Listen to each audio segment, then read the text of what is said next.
perdida. Te estoy esperando, sediento de amor.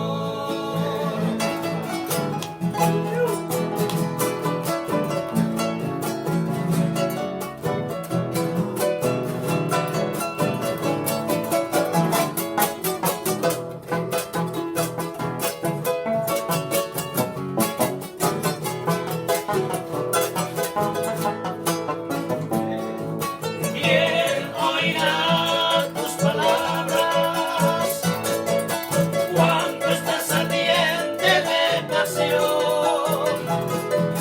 Quiero que recuerdes un poquito de esos tiempos que